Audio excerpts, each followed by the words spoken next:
خدا یسوع مسیح کے بہت ہی پیارے اور خوبصورت نام میں آپ سب بہن بھائیوں کو، بچوں کو میری طرف سے سلام۔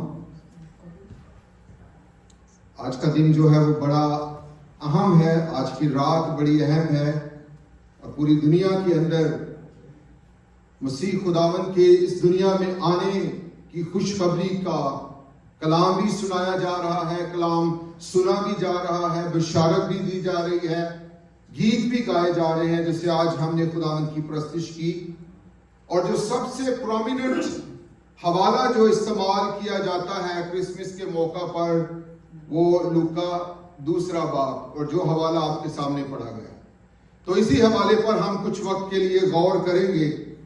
اور اس میں سے 2 خاص پہلو ہیں جن کو آج میں آپ کے سامنے آپ کی خدمت میں پیش کرنا چاہتا ہوں، اور اس کا میں نے تھوڑا سا ذکر اس دن بھی کیا تھا کہ ایک پہلو ہے کہ خداوند یسوع مسیح کی آمد کے تعلق سے ایک پاورفل ڈسپلے ہمیں نظر آتا ہے۔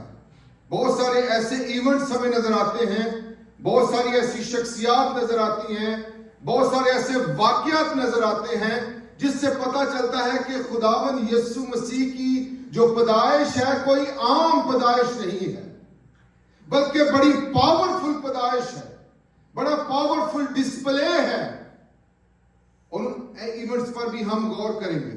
دوسرا جو پہلو ہوگا آج کے کلام میں، کہ جہاں پر خداوند یسوع مسیح بہت پاورفل نظر آتے ہیں، ان کی پیدائش، ان کے ایونٹس، ان کے پیدائش کے ارد گرد جو واقعات ہیں بڑے خوبصورت اور بڑے پاورفل ہیں، وہیں پر خداوند یسوع مسیح کا ایک شخصیت کا پہلو ہے جس میں ان کو پاور لیس دکھایا گیا ہے۔ اتنی شان و شوکت ہونے کے باوجود بھی ایسا لگتا ہے کہ وہ ایک بڑے ہی ہمبل طریقے سے، جیسے پاسٹر جوزفین ابھی ذکر کر رہی تھی، ان کی پیدائش ہوئی ہے۔ تو یہ دوسرا پہلو ہے جس پر ہم بعد میں غور کریں گے، لیکن ہم آغاز کرنا چاہتے ہیں کہ خداوند یسوع مسیح کی جو پیدائش ہے اور اس کے پیدائش کے جو ایونٹس ہیں، جو شخصیات ہیں، جو سرکمسٹینسز ہیں، جن جن لوگوں نے اس میں رول ادا کیا، ان سے پتہ چلتا ہے کہ خداوند یسوع مسیح کی جو پیدائش ہے وہ بڑی ہی پاورفل ہے۔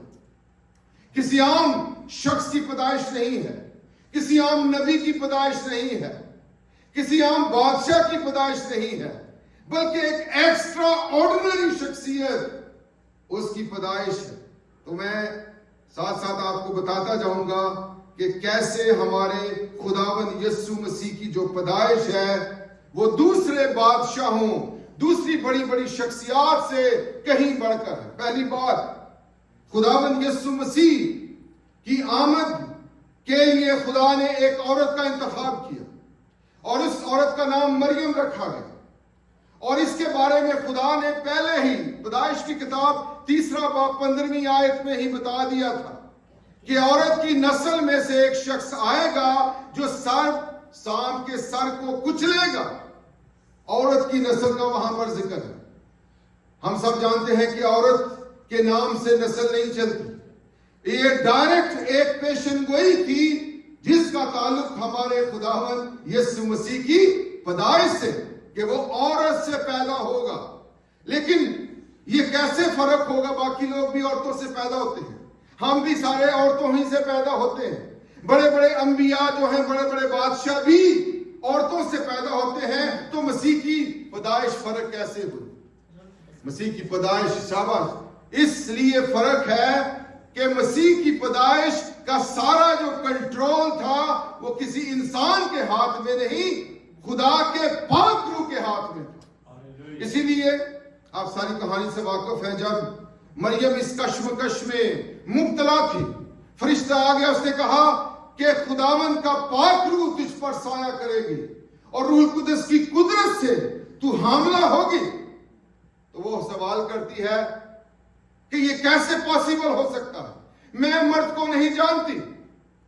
وہ بالغ ایک لڑکی جس کو پتا تھا کہ جو بھی پیدائش انسان کی ہوتی ہے شادی کے بندھن میں، اور جو ہمارے میرج کے ریلیشن شپ ہیں، ان کے وسیلے سے پیدائش انسان کی ہوتی ہے۔ اور وہ کہہ رہی ہے کہ کیسے، میں تو کسی مرد کو نہیں جانتی، میری تو کسی مرد سے ابھی تک شادی نہیں ہوئی، صرف منگنی ہوئی ہے۔ تو منگنی کا مطلب یہ نہیں تھا کہ وہ ان کے آپس میں تعلقات۔ سو خدا کے پاک فرشتے نے اس کے ذہن کو کلیئر کیا، اس نے کہا کہ اس میں انسان کا کوئی رول نہیں ہے، بلکہ خدا کے پاک روح کا سایہ تجھ پر ہوگا اور وہ مولود مقدس خدا کا بیٹا ہوگا۔ Is it amazing کہ کیسے خدا نے اس سارے پیدائش کے انتظام کو اپنے کنٹرول میں لیا، اور اس لحاظ سے خداوند یسوع مسیح کی جو پیدائش ہے وہ بڑی یونیک ہو جاتی ہے کہ وہ ایک کنواری عورت سے پیدا ہوئے without any marriage sexual relationship. یہ ایک بہت بڑا معجزہ ہے۔ اور پھر ہم دیکھتے ہیں خداوند یسوع مسیح کی پیدائش جب ہوتی ہے تو ان کے جو قانونی باپ ہیں یوسف، وہ ان کے لیگل باپ بن گئے، فادر بن گئے، گارڈینس بن گئے، اور ان کا جو باپ ہے اس کا نام یوسف ہے۔ اگر آپ متی کی انجیل کو دیکھیں تو وہاں پر ایک جینیالوجی بیان کی گئی ہے، ایک نسب نامہ بیان کیا گیا ہے، اور یہ بڑا یونیک ہے کہ خداوند یسوع مسیح اس نسب نامے میں اپنا رول ادا کرتے ہیں۔ اور اس نسب نامے کو اگر ہم غور سے دیکھیں تو ایسا لگتا ہے کہ نام ہی نام ہے، بعض دفعہ ہم پڑھنا بھی نہیں گوارا کرتے، ہم آگے چلے جاتے ہیں کیونکہ ہم سمجھتے ہیں کہ شاید ناموں کی کوئی اہمیت نہیں ہے۔ But these names are very very important، کیونکہ اس نسب نامے کی وجہ سے ہمارا خداوند یسوع مسیح اس نسب نامے خاندان میں شامل ہوتا ہے جو کہ ابراہیم ابن داؤد کا خاندان ہے۔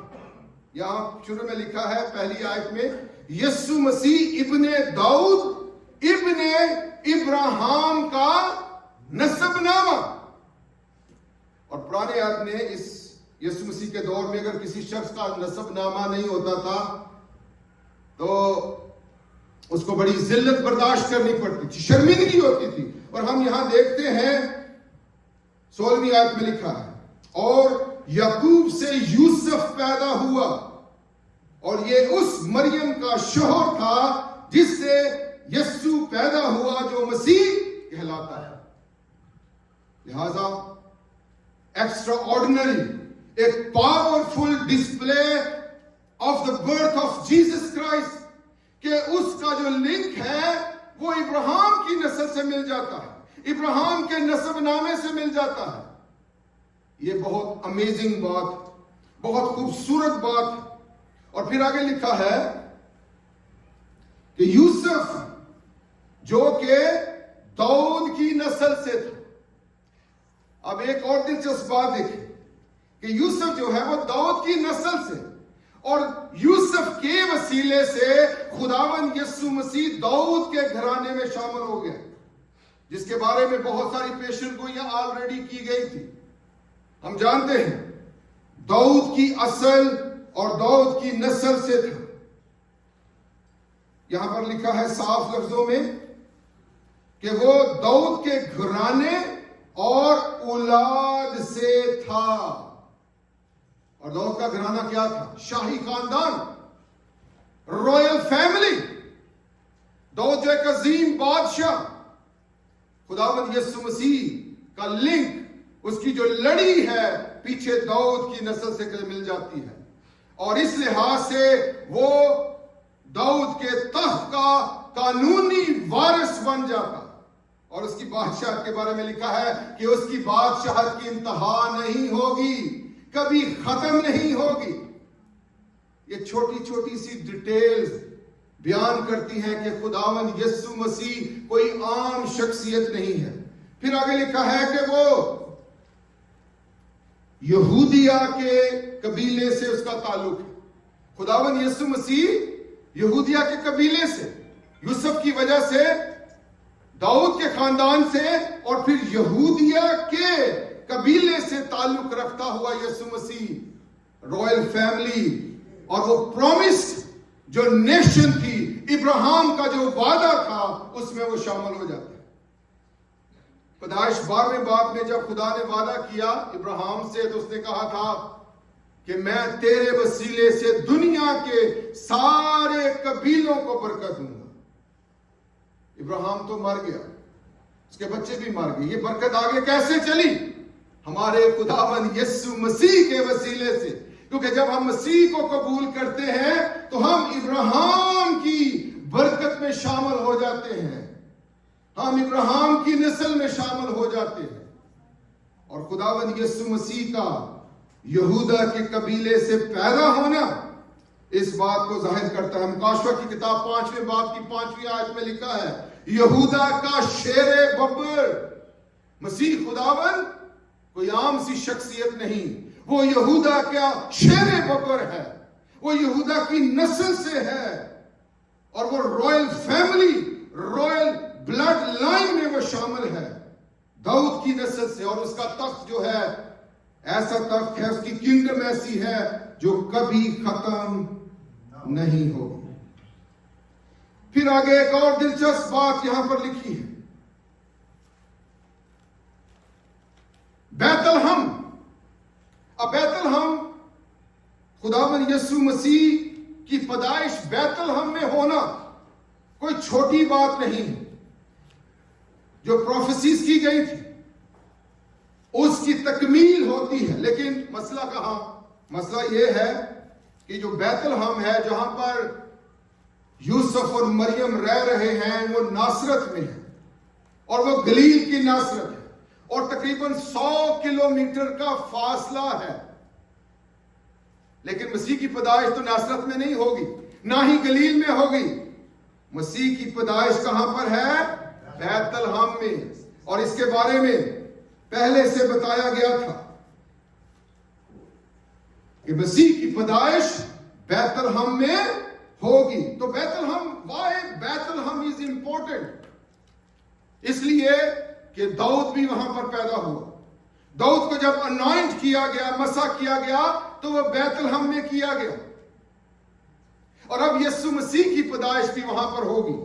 اور بائی دا وے، بیت الحم کا مطلب ہے ہاؤس آف بریڈ، اور خداوند یسوع مسیح نے یہ کہا تھا کہ زندگی کی روٹی، تو یہ خدا سارا لنک منائے جا رہا تھا کہ کیسے خداوند یسوع مسیح زندگی کی روٹی بنے گا، اور پوری دنیا اس کو کھائے گی، اور اس کے وسیلے سے نجات اور زندگی حاصل کرے گی۔ ایک اور بات میں اس کے پاورفل ڈسپلے کے حوالے سے بتانا چاہتا ہوں کہ بہت ساری پیشن گوئیاں مسیح کی پیدائش کے حوالے سے کی گئی۔ مسیح کی پہلی پیدائش، پہلا آنا، اور مسیح کا دوسرا آنا، اور کچھ علماء نے اس پر ریسرچ کی اور کہا کہ تقریباً 300 پیشن گوئیاں مسیح کی ذات کے حوالے سے کی گئی ہیں، اس کی پہلی آمد اور اس کی دوسری آمد، اور ان میں سے آدھی سے زیادہ پیشن گوئیاں جو ہیں وہ مسیح کی پہلی آمد پر پوری ہو چکی ہیں۔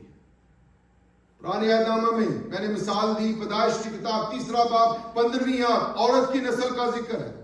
پھر یسایہ کی کتاب میں دیکھو، ایک کنواری حاملہ ہوگی اور بیٹا جنے گی، اور اس کا نام ایمینویل رکھے گی۔ یسایہ نے پیشن گوئی کی۔ داؤد کے بہت سارے زبوروں میں مسیح کی پیشن گوئیوں کا ذکر ہے۔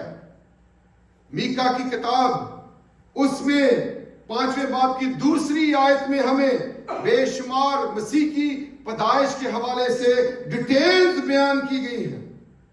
سو پوائنٹ از دیٹ کہ مسیح کی پیدائش کی جو خوشخبری ہے، اس کی باقاعدہ بہت ساری پیشن گوئیاں کی گئی۔ اگر ایک پیشن گوئی کی جائے تو دیٹس انف، 300 پیشن گوئیاں۔ Is it amazing کہ وہ ایسی شخصیت ہے جس کے بارے میں تقریباً پرانے عہد نامہ کی ساری کتابوں میں ذکر کیا گیا کہ وہ آنے والا ہے، سیویئر ہے، وہ بچانے والا ہے۔ اور آپ دیکھتے ہیں کہ یسایہ کی کتاب 53 باب میں اس کا ذکر ملتا ہے کہ وہ کیسے وہ ایک سفرنگ سیویئر کے طور پر بھی اپنی جان کو قربان کرے گا. تو یہ ساری جو باتیں ہیں میرے عزیزوں بیان کرتی ہیں کہ خداوند یسوع مسیح کوئی عام شخصیت نہیں ہے. وہ عام کوئی بادشاہ نہیں ہے بلکہ وہ بادشاہوں کا بادشاہ ہے. He is extraordinary person. اور پھر میں دوبارہ سے اسی حوالے پر آنا چاہتا ہوں جہاں پر مسیح کی پیدائش شروع ہی سے کچھ بڑی بڑی شخصیات کا ذکر ملتا ہے. ایک شہنشاہ کا یہاں پر ذکر آیا ہے. ان دنوں میں ایسا ہوا کہ کیسر اوگسطس کی طرف سے یہ حکم جاری ہوا کہ ساری دنیا کے لوگوں کے نام لکھے جائیں. یہ پہلی سرنویسی سوریا کے حاکم قرینیس کے عہد میں ہوئی اور سب لوگ نام لکھوانے کے لیے اپنے شہر کو گئے. اب خدا کے پاک روح نے مسیح کی پیدائش سے پہلے بڑی بڑی جو شخصیات ہیں, بڑے بڑے جو اس دور کے بادشاہ شہنشاہ ہیں, بڑی بڑی جو اس وقت کی حکومتیں ہیں, مسیح کی پیدائش سے پہلے ان حکومتوں کو ہلا کر رکھ دیا اور انہوں نے ایک فیصلہ لیا. اور وہ فیصلہ کیا تھا کہ ہم ایک مردم شماری کروائیں گے, نام لکھے جائیں گے, ساری دنیا کے نام. بے شک ان کا جو موٹیو تھا وہ پولیٹیکل تھا, پیسوں کی بات ہو رہی تھی. شاید کیسر جو ہے وہ اپنے پیسوں کا حساب کرنے والا کہ میرے خزانے میں اور لوگ آئیں زیادہ سے زیادہ. لیکن خدا نے اس سارے سیناریو کو اپنے بیٹے کی پیدائش کے لیے استعمال کیا.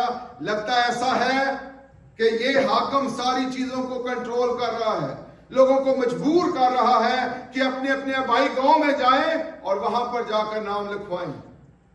اور یہ آسان نہیں تھا. 100 کلومیٹر کا سفر اس دور میں طے کرنا, اور جب اس کی بیوی جو ہے وہ حاملہ ہے اور اس کا وقت بھی پورا ہونے والا ہے. آپ ذرا سوچیں کتنی مشکل یوسف اور مریم کو اٹھانی پڑی ہوگی. لیکن یہاں پر خدا اپنا مقصد پورا کر رہا ہے. خدا حکومتوں کو استعمال کرتا, خدا بادشاہوں کو استعمال کرتا, خدا بڑے بڑی شخصیات کو استعمال کرتا اور اپنا مقصد پورا کرتا. وہ آج بھی ایسی قدرت رکھتا ہے. جیسے بہن ابھی ذکر کر رہی تھی, جب کوئی شخص خدا کے ارادے میں آ جاتا ہے, خدا حکومتوں کو ہلا دیتا ہے, خدا امبیسیز کو ہلا دیتا ہے, خدا بڑے بڑے افسروں کو ہلا دیتا ہے اور وہ اپنے مقصد کو پورا کرتا ہے. اس لیے خدا کی قدرت پر بھروسہ رکھیں عزیزوں, کیونکہ خدا قدرت والا ہے. خدا نے کیسر اوگسطس کو استعمال کیا. خدا نے قرینیس کو جو اس وقت کا ایک گورنر تھا, بڑا اچھا ایڈمنسٹریٹر تھا, تاکہ وہ ساری اسم نویسی کو, ساری سینسز کو اچھے طریقے سے آرگنائز کرے. خدا ان کو بھی استعمال کرتا ہے. اور آخرکار پھر ہم دیکھتے ہیں کہ اس وجہ سے ہمارے خداوند یسوع مسیح کی جو پیدائش ہے وہ بیت الحم میں ہوتی ہے, اور یوسف اور مریم کو وہاں پر آنا پڑتا ہے. اور جب وہ وہاں پر ہیں تو پھر کیا ہوا؟ لکھا ہے جب وہ وہاں تھے تو ایسا ہوا کہ اس کے وضع حمل کا وقت آ پہنچا. ٹائمنگ کا ذکر ہے. Who is controller of the timing? God is controlling the time. اور لکھا ہے کہ جب وہ وہاں پر تھے اس کے وضع حمل کا وقت آ پہنچا. کیسی زبردست خدا کی یہ پلاننگ تھی کہ 1 گھنٹہ پہلے نہیں, بعد میں نہیں, این اسی وقت جب وہ وہاں پر تھے, یروشلم کے اندر تھے. خدا نے اپنے وعدے کو پورا کیا, خدا نے اپنے کلام کو پورا کیا.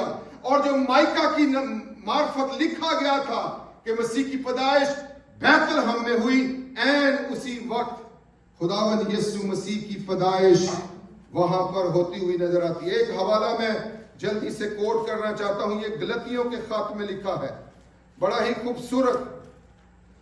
وہاں پر لکھا ہے کہ جب وقت پورا ہو گیا, خداوند یسوع مسیح وقت سے پہلے نہیں بلکہ وقت پر. لکھا ہے 4 باب اور اس کی 4 آیت میں. لیکن جب وقت پورا ہو گیا تو خدا نے اپنے بیٹے کو بھیجا جو عورت سے پیدا ہوا اور شریعت کے متحد پیدا ہوا. کیا لکھا ہے کہ جب وقت پورا ہو گیا. جب وقت پورا ہو گیا. خداوند کی جو ٹائمنگ ہے میرے عزیزوں وہ بڑی پرفیکٹ ہے. خدا ٹائم کو کنٹرول کرنے والا ہے. ہم کہتے ہیں نہیں بڑا وقت لیٹ ہو گیا, بڑی مشکل ہو گئی. God is controlling. Who is controlling? Caesar Augustus is not controlling. Quirinius the governor is not controlling. God is controlling. اور آج بھی جتنے بھی ہمارے واقعات حالات ہیں ہمیں نظر آتا ہے کہ شاید بڑی خرابی ہو رہی ہے, بڑا کام خراب ہو رہا ہے, بٹ یاد رکھیں کہ God is in control and God is at work. خدا دیکھ رہا ہے اور خدا سب کچھ کر رہا ہے. جب وقت پورا ہوتا ہے تو وہ اپنا کام کرتا ہے. اس لیے پریشان نہ ہو, اس پر بھروسہ رکھیں, اس پر امید لگا کے رکھیں, کیونکہ جو خدا کی ٹائمنگ ہے وہ بڑی ہی پرفیکٹ ہے. جب وہ وہاں پر تھا اس کے وضع حمل کا وقت آ گیا اور اس کا پہلوٹا بیٹا پیدا ہوا. پہلا بیٹا, پہلوٹا بیٹا. اور بیٹا جیسا کہ فرشتے نے کہا تھا کہ وہ مولود مقدس خدا کا بیٹا کہلائے. تو یہاں پر جو جینڈر تھی وہ بھی بیان کی گئی تھی. ایک ایک ڈیٹیل, چھوٹی سے چھوٹی ڈیٹیل خداوند یسوع مسیح کی پیدائش پر پوری ہوتی ہے. اور اس سے کیا ثابت ہوتا ہے؟ اس سے یہ ثابت ہوتا ہے کہ خدا کا کلام سچا ہے, خدا کے وعدے سچے ہیں, جو پیشن گوئیاں کی گئی ہیں وہ سچی ہیں. ہم اس کلام پر بھروسہ کر سکتے ہیں اور خدا کی تمجید اور اس کی شکر گزاری کر سکتے ہیں. اب ہم تھوڑا سا اور ذکر کریں گے کہ کیسے یہ پیدائش ایکسٹرا آرڈنری پیدائش ہے. جب پیدائش ہوئی اس سے پہلے بھی اور بعد میں بھی ہم دیکھتے ہیں کہ فرشتے نظر آتے ہیں. کبھی فرشتہ جا رہا ہے, کبھی آ رہا ہے. کبھی فرشتہ زکریا کو وزٹ کرتا ہے, کبھی فرشتہ مریم کو وزٹ کرتا ہے, کبھی فرشتہ جو ہے وہ یوسف کو وزٹ کرتا ہے, کبھی فرشتہ چرواہوں کو وزٹ کرتا ہے. ایسا لگتا ہے کہ فرشتے بھی موو ہو گئے, فرشتے بھی جو ہیں وہ بڑے خوش ہیں اور شادمانی منا رہے ہیں, خوشی منا رہے ہیں, پیغام رسانی کا کام کر رہے ہیں. فرشتوں کو خدا نے استعمال کیا. بہت کم ایسے لوگوں کی پیدائش پر فرشتے ایسے حرکت میں نظر آتے ہیں. چاند ایک کا ذکر پرانے عہد نامے میں ہے, لیکن یہاں پر بکثرت فرشتوں کا ذکر ہمیں ملتا ہے. جبرائیل فرشتے کا ذکر ملتا ہے اور فرشتوں کا ایک لشکر اس کا بھی ذکر ملتا ہے. اس وقت یہ فرشتے کس کے پاس آئے ہیں؟ چرواہوں کے پاس, جو رات کے ٹائم اپنے گلہ کی نگہبانی کر رہے تھے. لکھا ہے اور خداوند کا فرشتہ ان کے پاس آ کھڑا ہوا. یہ کوئی عام شخص نہیں, یہ دنیا کا نجات دہندہ, بادشاہوں کا بادشاہ, شہنشاہوں کا شہنشاہ, اور فرشتہ اس کی خوشخبری سنا رہا ہے. بائی دا وے, بڑے بڑے بادشاہ, بڑے بڑے شہنشاہ, ان کی پیدائش پہ کبھی فرشتہ نہیں آیا. میری پیدائش پہ بھی کوئی فرشتہ نہیں. میرے خیال آپ کی پیدائش پہ کوئی ایسا اگر ہے تو بتا دیں. یہ امیزنگ ہے کہ مسیح کی پیدائش پہ فرشتوں کا بار بار ذکر ملتا ہے, اور یہ پتہ چلاتا ہے, بتاتا ہے کہ ہمارے خداوند کی پیدائش ایکسٹرا آرڈنری ہے. پھر ایک اور کام لکھا ہے, ایک فرشتہ ان کے پاس آ کھڑا ہوا اور خداوند کا جلال ان کے چوگرد چمکا. اس پرسنالٹی کی پیدائش پر نہ صرف فرشتہ آیا بلکہ خدا کا جلال بھی ظاہر ہوا. کتنے لوگوں کی پیدائش پر خدا کا جلال ظاہر ہوا؟ اس پرسنالٹی کی پیدائش پر خدا کا جلال ظاہر ہوا. Is it amazing؟ کیسے زبردست خدا نے یہ سارا انتظام کیا. پھر ایک اور بات ہم مسیح کی پیدائش کے حوالے سے دیکھتے ہیں, گریس آف گاڈ, خدا کا فضل.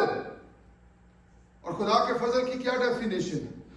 ایسی برکت جس کے ہم حقدار نہیں ہیں لیکن خدا ہمیں تحفے میں دے دیتا ہے. تم کو فضل ہی سے نجات ملی اور یہ تمہاری طرف سے نہیں بلکہ خدا کی کیا ہے؟ بخشش ہے. اور یہاں پر خدا کی بخشش کا ڈسپلے نظر آتا ہے, خدا کا فضل نظر آتا ہے. وہ لوگ جو عام لوگ ہیں, جو غریب لوگ ہیں, جو تنگ دست لوگ ہیں, اب فرشتوں, اب چرواہوں نے کبھی نہیں سوچا تھا کہ ان کے پاس کوئی فرشتہ کبھی آئے گا. وہ کبھی ایکسپیکٹ بھی نہیں کر رہے تھے. وہ سوچتے تھے کہ فرشتوں کا کام تو بڑے بڑے لوگوں کے پاس جانا ہے. لیکن یہاں پر خدا کے فضل کی بڑی جھلک دیکھ سکتے ہیں کہ ان آؤٹ کاسٹ لوگوں کے پاس خدا کا پیغام سب سے پہلے آتا ہے اور آ کر ان کو خوشخبری سنائی جاتی ہے. میرے عزیز بھائی اور بہنوں, یہ خدا کا جو فضل ہے یہ سب کے لیے کھلا ہے. اس میں کوئی امیر غریب, پڑھا لکھا, چھوٹا بڑا, اس کی کوئی تفریق نہیں ہے. اس کا ڈسپلے سب کے لیے اوپن ہے. نجات کا پیغام سب کے لیے دستیاب ہے. یسوع مسیح سب کے لیے سیویئر کے طور پر اس دنیا میں آیا ہے. اس لیے کوئی ڈسکریمنیشن نہیں ہے. سو خدا کے فضل کا ڈسپلے یہاں پر ہم دیکھ سکتے ہیں. اور پھر فرشتے نے پیغام کیا دیا؟ اس نے کہا ڈرو مت, دیکھو میں تمہیں بڑی خوشی کی, a great joy, چھوٹا موٹا جوائے نہیں, چھوٹی موٹی خوشی نہیں, ایک بڑی خوشی کی بشارت دیتا ہوں. خداوند یسوع مسیح کی جو پیدائش ہے وہ کوئی چھوٹی خوشی نہیں ہے. ہم جو کرسچن بہن بھائی ہیں وہ تھوڑا ہلکا پھلکا منا لیا, خوشی منا لی, لیکن وہ بہت بڑی خوشی ہے, وہ بہت بڑی شادمانی کی بات ہے. بڑی خوشی کی بشارت دیتا ہوں. اور یاد رکھیں کہ یہ خوشی جو ہے چیزوں سے نہیں ملتی, پیسے سے نہیں ملتی, اکوپمنٹ سے نہیں ملتی, گھر سے, گڑیوں سے, ان چیزوں سے نہیں ملتی. یہ یسوع مسیح کو قبول کرنے سے ملتی ہے. اور پھر ساری امت کے واسطے. یہ کسی قوم کے لیے نہیں ہے, یہ صرف ایک چرچ کے لیے نہیں ہے, صرف مسیحیوں کے لیے نہیں ہے, بلکہ پوری دنیا کے لیے. Jesus is a universal savior. It's not limited to Israel only. بہت سارے لوگ, ذاکر نائک وغیرہ لوگ کہتے ہیں کہ وہ تو صرف اسرائیل کے لیے آیا چند ایک حوالوں کو لے کر. لیکن اگر پوری بائبل کو دیکھا جائے, خدا نے دنیا سے ایسی محبت رکھی کہ اس نے اپنا اکلوتا بیٹا بخش دیا. اس کا جو پیغام ہے وہ پوری دنیا کے لیے ہے, ہر ایک مذہب کے لیے ہے. پھر آگے لکھا ہے آج داؤد کے شہر میں, دوبارہ سے بیت الحم کا ذکر ہے, تمہارے لیے ایک منجی پیدا ہوا ہے, یعنی مسیح خدا. 3 نام یہاں پر بڑے پاورفل ہیں جو مسیح کو دیے گئے. پہلا نام اس کو دیا گیا منجی. Jesus, the meaning of Jesus is Savior who saves. اور پھر دوسرا نام مسیح, anointed one. And the third one is the Lord, جو کہ اس کی خدائی کا اظہار کرتا ہے. وہ Savior ہے, He is a promised Messiah, and He is the Lord. اور یہ جو Lord ہے یہ خدا کا نام ہے. تو مطلب یہ کہ خدا خود انسان بن کر اس دنیا میں آ گیا. اس کو انکارنیشن کہا جاتا ہے, گاڈ ان فلیش. یوحنا کی انجیل میں لکھا ہے کہ خدا جو ہے وہ انسان بن گیا. پہلا باب اس کی 14ویں آیت میں, اور کلام مجسم ہوا اور فضل اور سچائی سے معمور ہو کر ہمارے درمیان آ گیا. کتنا بڑا معجزہ ہمارے خداوند یسوع مسیح کی پیدائش کے حوالے سے. اور یہ ساری باتیں جو ہیں شو کرتی ہیں کہ his birth is not an ordinary but it's an extraordinary birth. کوئی عام شخص نہیں, کوئی عام نبی نہیں, کوئی عام فرشتہ نہیں, کوئی عام بادشاہ نہیں. بلکہ بادشاہوں کا بادشاہ، گاڈ انکارنیٹڈ، خدا اس جسم کو اختیار کر کے اس دنیا میں آ گیا۔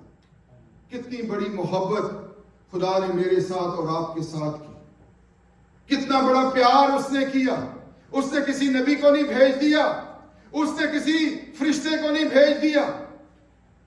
عبرانیوں پہلے خط میں لکھا ہے، ابتدا میں، شروع میں خدا نے طرح بطرح اور حصہ بحصہ نبیوں کی معرفت کلام کر کے اس جہان کے آخر میں بیٹے کی معرفت کلام کیا۔ اب کوئی اور نبی اس گیپ کو پورا نہیں کر سکتا تھا، کوئی نبی سیٹسفیکشن نہیں لا سکتا تھا، نجات کا کام نہیں کر سکتا۔ اس کے لیے خدا کو خود اس دنیا میں آنا پڑا۔ یہ ہے اس کا پاورفل ڈسپلے۔ اور میں تھوڑا سا ٹائم لے کر جلدی سے بتانا چاہتا ہوں، یہ سارا کچھ ہونے کے باوجود اس نے کیا کیا؟ اس نے اپنے آپ کو حلیم کر دیا، چھوٹا بنا دیا۔ فلپیوں دوسرے باب کو میں آپ کے سامنے حوالہ رکھنا چاہتا ہوں، دوسرے باب کی 6 آیت میں لکھا ہے، اس نے اگرچہ خدا کی صورت پر تھا، خدا کے برابر ہونے کو قبضے میں رکھنے کی چیز نہ سمجھا، بلکہ اپنے آپ کو خالی کر دیا اور خادم کی صورت اختیار کی اور انسانوں کے مشابہ ہو گیا اور انسانی شکل میں ظاہر ہو کر اپنے آپ کو پست کر دیا اور یہاں تک فرما بردار رہا کہ موت، بلکہ صلیبی موت بھی گوارا کی۔ یہ ہے اس کی میرے لیے اور آپ کے لیے محبت۔ اگرچہ وہ خدا کی صورت پر ہے، خدا کے برابر ہونے کو قبضے میں رکھنے کی چیز نہ سمجھا، اس نے اپنے آپ کو خالی کر دیا۔ انگلش میں ہے ہی emptied himself، اپنے آپ کو خالی کر دیا، اپنے آپ کو لمیٹڈ کر دیا، اپنے آپ کو تابعداری میں لے گیا اور انسان بن گیا، انسان بن گیا اور اس دنیا میں انسان بن کر آ گیا۔ اور یہ اس کا پاور لیس ڈسپلے ہے۔ اتنی پاور ہونے کے باوجود بھی اس نے ہمبل لیس کا راستہ اختیار کیا، اس نے حلیم بننا گوارا کیا۔ اور کیسے پتہ چلتا ہے؟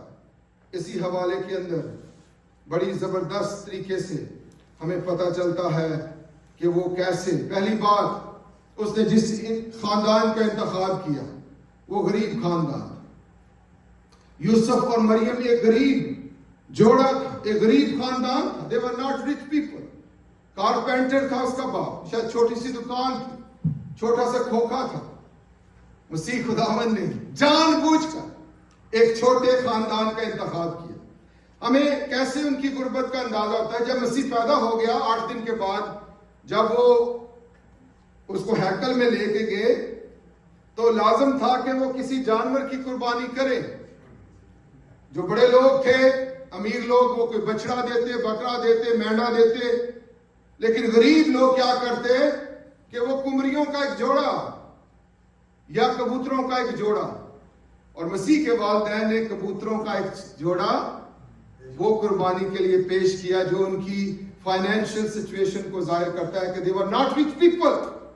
مسیح خداوند نے ڈیلیبریٹلی اس چھوٹے خاندان کا انتخاب کیا اور اپنے آپ کو پست کر دیا، حلیم کر دیا، چھوٹا بنا دیا۔ اور پھر ہم دیکھتے ہیں کہ جو یہ جوڑا ہے، جب وہ آتے ہیں، جب مسیح کی پیدائش ہو گئی تو اس کا پہلوٹا بیٹا پیدا ہوا اور اس نے اس کو کپڑے میں لپیٹ کر، کون سا کپڑا ہوگا؟ سادہ سا کپڑا۔ I hope it's a neat cloth but very simple one۔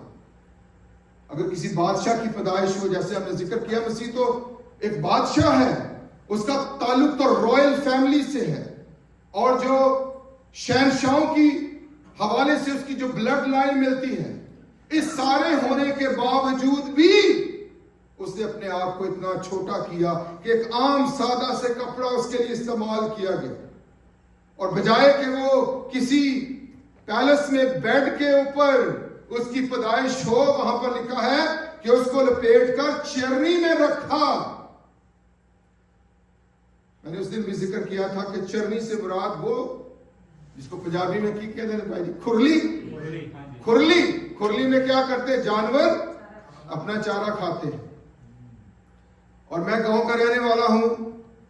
بچپن میں نے دیکھا کہ جو کھرلی ہوتی ہے, جو ان کا باڑا ہوتا ہے, وہ بڑا سمیلی ہوتا ہے. وہاں سے بڑی بدبو آتی ہے. وہاں پر وہ گوبر بھی کر دیتے ہیں جانور, یورن بھی وہاں پر کرتے ہیں, اور ایک جو جانوروں کی جھاگ ہوتی ہے, سلائیوا جس کو کہتے ہیں, ان سے بھی بدبو آتی ہے. تو ہر طرح سے that place was a muddy place, wet place, smelly place. اور خداوند یسوع مسیح کی قدرت, اس کی محبت کا انداز دیکھیں کہ مسیح خداوند نے اس چھوٹی سی جگہ میں, ایک گندی سی جگہ میں جنم لینے کے لیے اپنے آپ کو پیش کر دیا.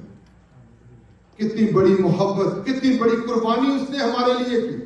اور میں اکثر یہ سوچتا ہوں کہ اے خداوند تو نے ایسا کیوں کیا؟ اور شاید ایک مجھے تسلی جواب ملتا ہے کہ بیٹا میں نے یہ آپ کے لیے کیا, یہ آپ کے لیے بھی کیا, بچوں آپ کے لیے بھی کیا, یہاں پر موجود ہر ایک شخص کے لیے, اس دنیا میں ہر ایک انسان کے لیے مسیح نے یہ انتخاب کیا, یہ چوز کیا. اس کو کپڑے میں لپیٹ کر چرنی میں رکھا, کیونکہ ان کے واسطے سرائے میں کوئی جگہ نہ تھی. ایسی شخصیت جو پوری دنیا کا بنانے والا ہے, اس کے لیے کوئی جگہ نہیں. مسیح نے اپنے آپ کو یہاں تک ہمبل کر دیا. اور پھر جب مسیح کی ذات کو ہم دیکھتے ہیں, اس کے شاگرد جو ہیں وہ بھی غریب لوگ تھے. زیادہ تر جو شاگرد تھے وہ غریب لوگ تھے. مسیح کا اٹھنا بیٹھنا غریب لوگوں میں تھا, یہاں تک کہ وہ اس کو الزام بھی اس پر لگایا گیا کہ یہ غریبوں کا اور یہ جو شرابی ہیں, گناہگار ہیں, یہ ان کا یار ہے. مسیح کی محفل عام لوگوں کے لیے, غریبوں لوگوں کے لیے, چھوٹے لوگوں کے لیے. اور پھر مسیح کا جو بچپن ہے وہ ناصرت میں گزرا. اور یوحنا کی انجیل میں لکھا ہے, کیا ناصرت سے کوئی اچھی چیز نکل سکتی؟ یہ جو پلیس تھی یہ برے لوگوں کی جگہ تھی. عام جو لوگ تھے, جھگڑالو لوگ تھے, جو دنیا کی نظر میں رد کیے ہوئے لوگ تھے. گلیل کا جو صوبہ تھا یہ بھی رد کیے ہوئے لوگوں کا جو علاقہ تھا. مسیح خداوند نے اسی جگہ کو اپنی خدمت کا مرکز بنایا. مطلب کہ اس کی جو توجہ تھی, اس کا جو کام تھا, اس کا جو مقصد تھا, وہ پائس لوگوں میں, راست باز رائچس لوگوں میں نہیں بلکہ گناہگاروں میں تھا. اور اس نے کہا میں راست بازوں کو نہیں بلکہ گناہگاروں کو بچانے کے لیے آیا. اس لیے آج دنیا میں اگر بڑے سے بڑے کوئی گناہگار ہے تو خداوند یسوع مسیح اس کو بھی نجات دے سکتا ہے. اس کے لیے بھی معافی ہے, اس کے لیے بھی فضل کا دروازہ کھلا ہے, اور اس کے لیے بھی نجات کا دروازہ کھلا ہے.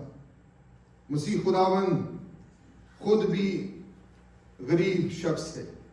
کئی طرح سے مسیح کی ذات کے بارے میں ہمیں پتہ چلتا ہے کہ انہوں نے ایک غربت کی زندگی گزاری. ان کی پیدائش بڑی سادہ ہوئی, ان کی پرورش بڑی سادہ ہوئی. سادہ لباس پہنتے, سادہ خوراک کھاتے, سادہ گھر میں رہتے تھے. اور جب وہ جوان ہو گئے تو جب خدمت میں نکل گئے تو مسیح نے یہاں تک بھی کہا, لومڑیوں کے بھٹ اور ہوا کے پرندوں کے گھونسلے ہوتے ہیں لیکن ابن آدم کے سار دھرنے کی بھی جگہ. مسیح کا اپنا کوئی گھر نہیں. مسیح خداوند سے کسی نے ایک دفعہ پوچھا, کیا کیسر کو جزیہ دینا روا ہے؟ مسیح نے کہا, مجھے ایک سکہ دکھاؤ. حالانکہ سکہ ایک عام سی چیز تھی اور ہر شخص کی جیب میں ہو سکتا تھا. مسیح کی جیب میں ایک سکہ بھی نہیں. اور یہی بات مکاشفہ دوسرا کرنتھیوں کے خط میں کھولا, اگرچہ وہ دولت مند تھا مگر تمہاری خاطر غریب بن گیا. یہی لٹرلی, اگرچہ وہ دولت مند تھا مگر تمہاری خاطر کیا بن گیا؟ تاکہ تم اس کی غربت سے دولت مند ہو جاؤ. وہ ہمیں دولت مند کرنے کے لیے خود غریب بن گیا. اس کی اپنی قبر بھی نہیں تھی. یوسف جو ایک امیر شخص تھا, اس نے اپنی قبر پیش کر دی. اس کا اپنا کفن بھی نہیں, اس کو کبھی کھانا بھی نہیں ملتا تھا. اکثر وہ بھوکا, ایک دفعہ بھوکا ہو, ایک دفعہ پیاس لگی, اس نے سامنے اور سے کہا مجھے پانی پلا. مسیح خداوند بھوکے پیاسے, شیلٹر کے بغیر, سادہ لباس, سادہ خوراک, لیکن جو مقصد تھا وہ پورا کرنے کے لیے اس دنیا میں آئے, اپنی محبت کا ڈسپلے کرنے کے لیے, دکھانے کے لیے, کلوری تک جانے کے لیے, صلیب تک جانے کا. ان کا مقصد دنیا داری نہیں تھا, ان کا مقصد صلیب تک پہنچنا تھا, کفارہ ادا کرنا تھا. اور کفارے کا مطلب ہے ٹو کور. پرانے عہد نامے میں کفارہ کیا ہوتا تھا؟ اگر کوئی گناہ ہو گیا, غلطی ہو گئی, کسی جانور کی قربانی کر دی جاتی تھی ٹو کور. اب ذرا یاد سوچیں ذرا کہ اگر کوئی گند پڑا ہوا ہے یہاں پر گھر میں, تو آپ اس کے اوپر کوئی ٹوکری رکھ دیں, تو کیا یہ مسئلے کا حل ہے؟ To cover. ڈرٹ جو ہے, جو گندگی ہے, اس پر اس کو کور کر لیں تو کیا یہ حل ہے؟ It was a temporary solution.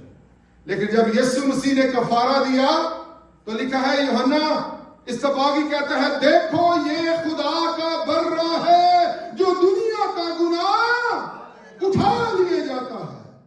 اس نے میری اور آپ کی گندگی کو کور نہیں کیا, بلکہ اٹھا کر لے کر وہ صلیب تک چلا گیا.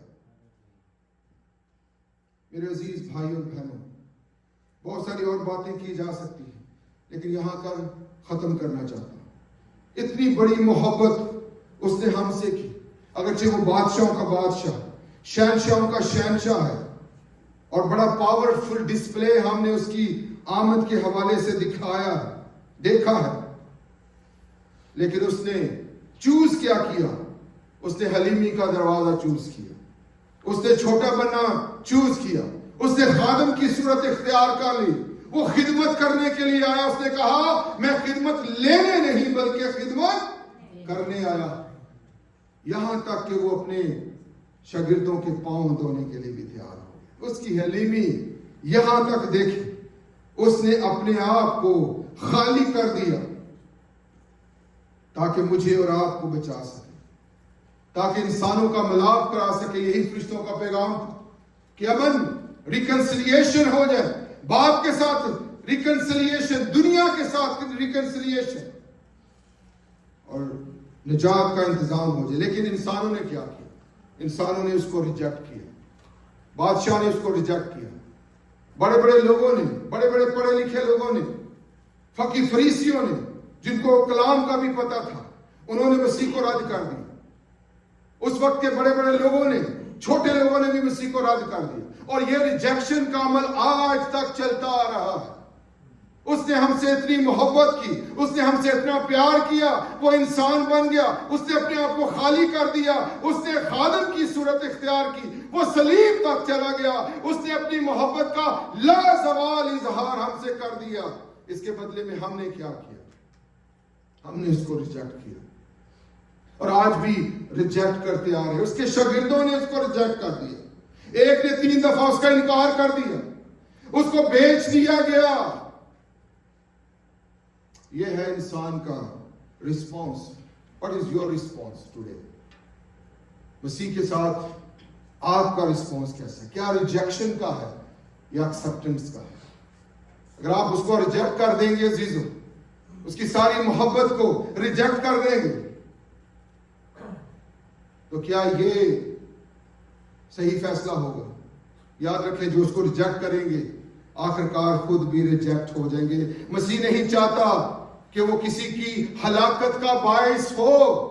مسیح چاہتا ہے کہ وہ سب کے لیے نجات کا انتظام کرے. اس لیے اس کو ریجیکٹ نہ کریں, اس کو ایکسپٹ کریں, کیونکہ جو اس کو ریجیکٹ کر دے گا وہ خود بھی ریجیکٹ ہو جائے گا. کلام میں لکھا ہے کیونکہ خدا نے بیٹے کو دنیا میں اس لیے نہیں بھیجا کہ دنیا پر سزا کا حکم کرے, بلکہ اس لیے کہ دنیا اس کے وسیلے سے نجات پائے.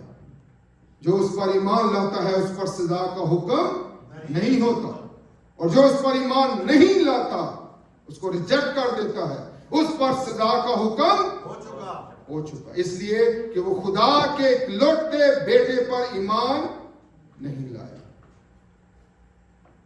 آج کا آپ کا رسپانس کیا ہے؟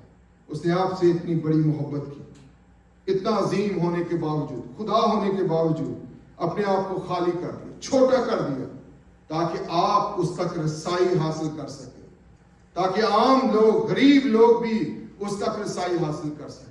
اس نے نجات کا پورا انتظام کر دیا۔ اب فیصلہ ہمارے ہاتھ میں ہے، جتنا اس نے کرنا تھا وہ کر دیا، اس میں کوئی کمی نہیں رہی۔ اب ہماری باری ہے، اب ہمارا رسپانس۔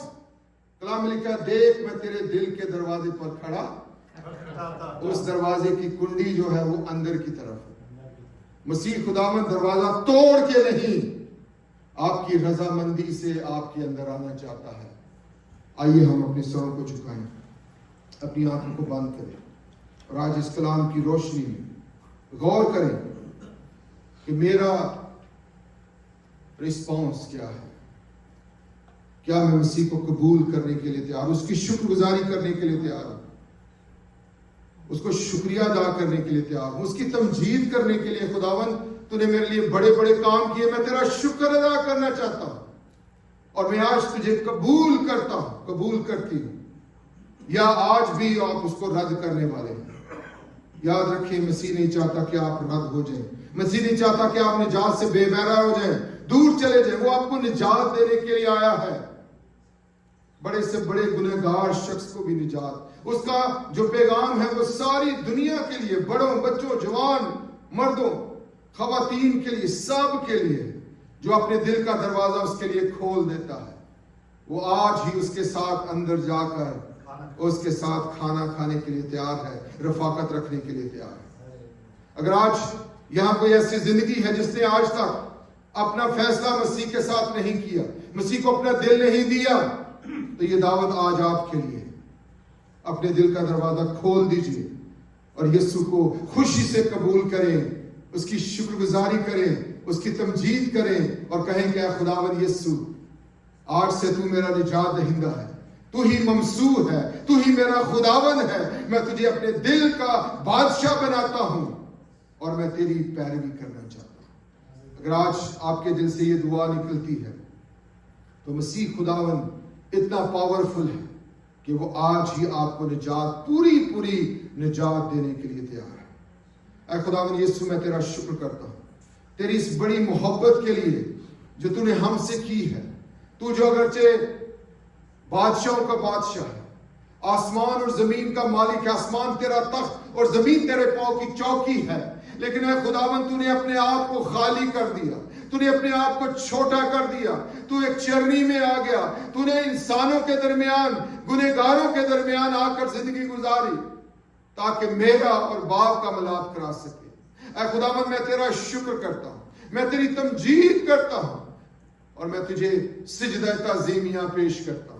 آج میرے بہن بھائیوں نے جتنوں نے کلام سنا ہے اور جو آن لائن بھی تیرا کلام سن رہے ہیں، خداوند اگر کوئی زندگی ایسی ہے جو آج تک نجات سے محروم ہے، اے خدا تیرا پاک روح ان کی زندگی میں کثرت سے کام کرے اور ان زندگیوں میں تبدیلی آ جائے، ان زندگیوں میں بڑا نجات کا کام ہو جائے، اور وہ تیرے بیٹے یسوع مسیح کو قبول کر لیں، اور وہ بڑی خوشی کے وارث بن جائیں، جو خوشی کسی اور چیز سے نہیں، صرف تیرے بیٹے یسوع مسیح پر ایمان لانے سے ملتی ہے۔